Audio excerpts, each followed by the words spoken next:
Thank you. My name is David TIghe. I'm a consultant head and neck and reconstructive surgeon based in the centre of Kent.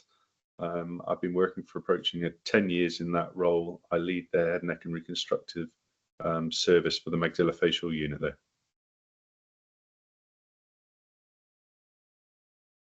I was fascinated about fixing things. I remember as a boy watching the paramedics stop rugby games when players were injured, and wondered at the work that was being done on people with, sprained ankles and swollen joints, and some of whom were taken off to the hospital in an ambulance. And since then, that fascination propelled me to work experience in medicine, medical school, surgical training, and many years later, I'm a consultant head and neck and reconstructive surgeon.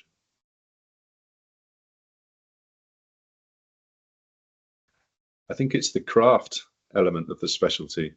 Many patients require a technical fix that often uses different techniques and different materials to achieve an optimal outcome. We integrate with people who in 3D computer augmented reality. We work with laboratory technicians dealing with different materials. I've always been interested in fixing things. It's a natural thing for me to spend hours on a given task, problem solving, finding workarounds, finding ways of doing things with the available resources. That sort of flexibility of thinking applied to practical problems is a strength I've had since a child.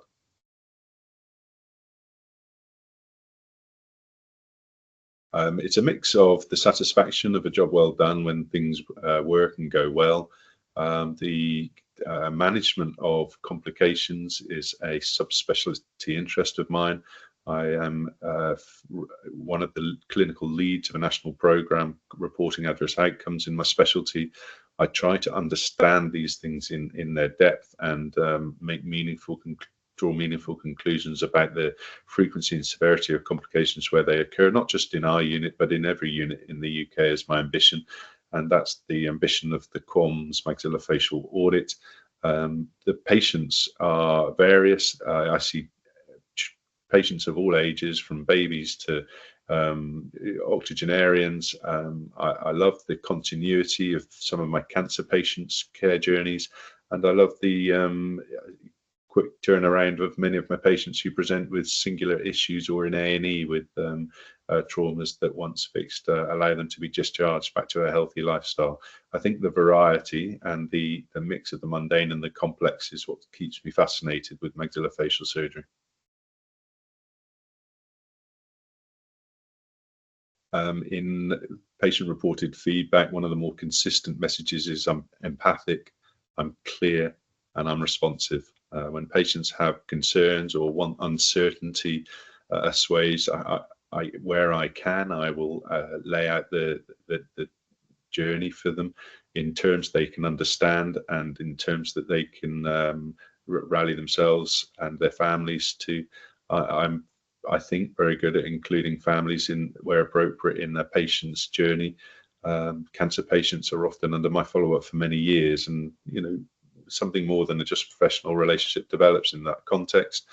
I love the interaction that engenders trust, engenders curiosity, and the reliance patients place on me. I take really seriously, and that keeps me inspired to be the best doctor I can be.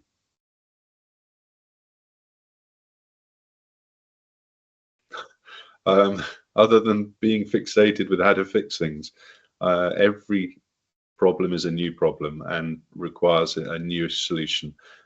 There are patterns, of course, that one becomes accustomed to in my work, but it's always the case that there are little workarounds or nuances or unnecessary bits or additional complexities that pertain to each individual patient's need. And that's one of my favorite aspects of my work.